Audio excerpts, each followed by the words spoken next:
কোরআন হাদিস পড়ে দিন বুঝেছি জীবন ব্যবস্থা, আর যুগ যুগ ধরে দিনের প্রচারকরা দিন প্রচার করেছে দিন মানে ধর্ম। গোলমালটা এখানে শুরু হয়েছে। হিন্দু একটা ধর্ম, ওই ধর্মের চর্চা হয় মন্দিরে।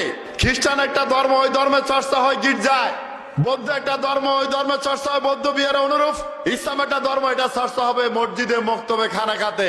এর সাথে বাজারের ব্যবসার, জমির কৃষিকাজের, সামাজিক সাল্লিশের, ব্যাংকের লেনদেনের, ইউনিয়ন পরিষদের চেয়ারম্যানের চেয়ারম্যানিতে, মেম্বরির, উপজেলা পরিষদের সেক্রেটারি, এটার কোনো সম্পর্ক নাই। এটাই তো বুঝাইছে। এর থেকে আবিষ্কার হয়েছে ধর্মনিরপেক্ষ রাজনীতির, জাতীয়তাবাদী রাজনীতির, সমাজতন্ত্রের রাজনীতির, মাউসেদঙের রাজনীতির। এভাবে ধর্মকে একটা গণ্ডিতে ঢুকানো হয়েছে।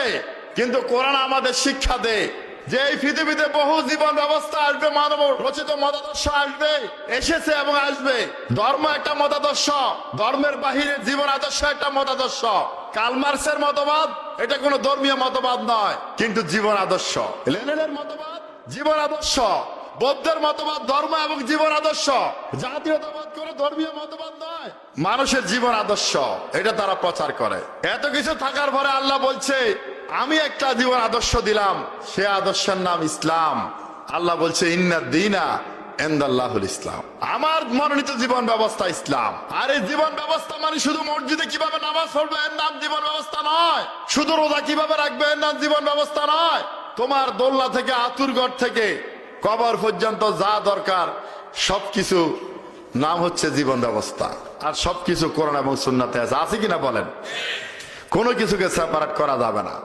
একজন মুসলমান তার জীবনের কোন এনভায়রনমেন্টে সে নিরপেক্ষ হতে পারে না। সব সময় সে ধর্মের পক্ষে, কোরআনের পক্ষে থাকবে। কোন মুসলমান ব্যবসায়ী যদি বলে ধর্ম এক জিনিস, ব্যবসা আরেক জিনিস, ধর্ম থাকবে মসজিদে, ব্যবসা থাকবে আটা করা বাজারে, আমি আমার সুবিধা মতো মাফে কম দেবো, মিথ্যা কথা বলবো, ভেজাল করবো, ধর্ম কি বলছে আমি জানি না, আমি ধর্ম নিরপেক্ষ ব্যবসায়ী, তার ইমান থাকবো? একজন চাকরিজীবী বলে ধর্ম এক জিনিস, চাকরি আরেক জিনিস, ধর্ম থাকবে মসজিদে, মক্তবে, চাকরি হলে অফিসে, আমি ইচ্ছা মতো ঘুষ খাইমু, ডিউটি ফাঁকি দিমু, আমি ধর্ম নিরপেক্ষ চাকরিজীবী, তার ইমান থাকবে? একজন কৃষক যদি বলে ধর্ম এক জিনিস, চাষাবাদ আরেক জিনিস, ধর্ম থাকবে মসজিদে, চাষকর্ম আতা করা মাঠে, আমি ইচ্ছা মতো আরেক ব্যক্তির জমি আইল কাটে নিজের জমিতে ঢুকামো, আমি ধর্ম নিরপেক্ষ চাষা, তার ইমান থাকবো? তাহলে এখানে ইমান কেমনে থাকে যে ধর্ম এক জিনিস, রাজনীতি আরেক জিনিস, ধর্ম মসজিদে আমি ধর্ম নিরপেক্ষ রাজনীতি করবো, আওয়ামী লীগ করবো, তার ইমান কেমনে থাকে? বলেন, আপনারাই বলেন। আমাদের চতুর্মুখী মাথা ব্যথা কিরকম? আমরা যখন বুঝে গেছি জীবন ব্যবস্থার নাম ধর্ম, এই দিন কায়েম করা ফরজ, যে জমিনে দিন প্রতিষ্ঠিত নাই, এখন বাপটা হচ্ছে এই দায়িত্বটা আমাদের হয়ে গেছে একা। এই দিন কায়েমের জিম্মাদারি শুধু জামাত ইসলামের, বাপটা এরকম। কিছুদিন আগে একজন হক্কানি দরবারের হক্কানি ফির সাহেব কেবলা আমাদেরকে টিপ্পনী মেরে বলতেছেন আজকে 80 বছর হয়ে গেল আপনারা তো দিন কায়েম করতে পারেন নাই। আমরা কেমনে পারবো? আমাদের তো চতুর্দিকে বাধা দিয়ে রাখছেন আপনারা। আপনাদের ফতুয়া আমাদের জন্য প্রাচীর।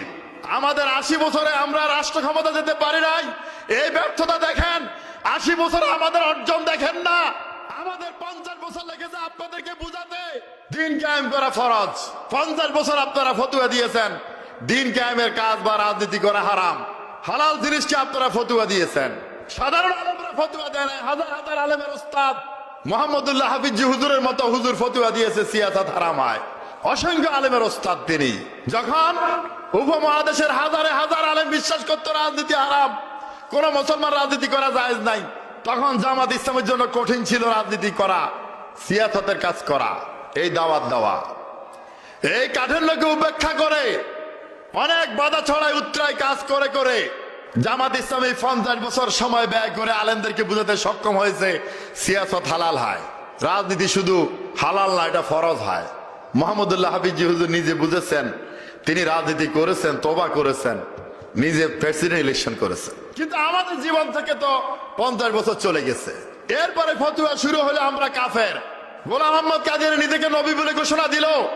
মাওলানা মওদুদী কাদিয়ানীর বিরুদ্ধে বই লিখলেন কাদিয়ানী সমস্যা। পাকিস্তান সরকার ওনার ফাঁসির আদেশ দিলেন। কত বিড়ম্বনা! এই কাদিয়ানীর বিরুদ্ধে বই লিখে যেখানে তিনি ফাঁসির আসামি হলেন, সেখানে আজকে ফতুয়া দেওয়া হয় মওদুদীবাদ আর কাদিয়ানীবাদ একই ফিতনা। আল্লাহ নালত ওই সমস্ত আলেমদের জন্য। একদিকে বাধা দিচ্ছে দুনিয়ার স্বার্থবাদী রাজনৈতিক দলেরা, ধর্মনিরপেক্ষতাবাদীরা, জাতীয়তাবাদী শক্তিরা, আরেকদিকে কাওমি স্বার্থবাদী পীর মাশায়েখেরা, আরেকদিকে ফতুয়াবাজরা, আরেকদিকে আহলে হাদিস পন্থী, তারা এখনো ফতুয়া দেয় গণতন্ত্র হারাম, রাজনীতি হারাম। তাহলে হালালটা আপনারা দেখান। এই রাষ্ট্র কখন কোরআন দ্বারা চলবে আপনারা বলেন, আমরা সেই পথে হাঁটি। আপনাদের প্রতি শ্রদ্ধা রেখে আমরা বলছি, আপনারা ফতুয়া দিচ্ছেন ভোট হারাম, গণতন্ত্র হারাম, রাজনীতি হারাম, ইসলাম হারাম, ভোট হারাম। তাহলে এই রাষ্ট্র, এই সুদ, এই মদ, এই নির্যাতন, এই জুলুম, এর অবসান কি তরিকা করবে তার পথ দেখান জাতিকে। এসি রুমে বসে টিভির পর্দায় এসে হারাম ফতুয়া সহজ, কিন্তু এই ময়দান থেকে ঘুষ উৎখাত করা এত সহজ নয়। এই ময়দান থেকে, এই অর্থ ব্যবস্থা থেকে সুদ বিতরণ করা এত সহজ নয়। এই জালিমের জুলুম থেকে এই জাতিকে রক্ষা করা এত সহজ কাজ নয়। সেই কঠিন জিম্মাদারি জামাত ইসলামে নিয়েছে। সম্মানিত ভাইয়েরা, আমরা কি চাই?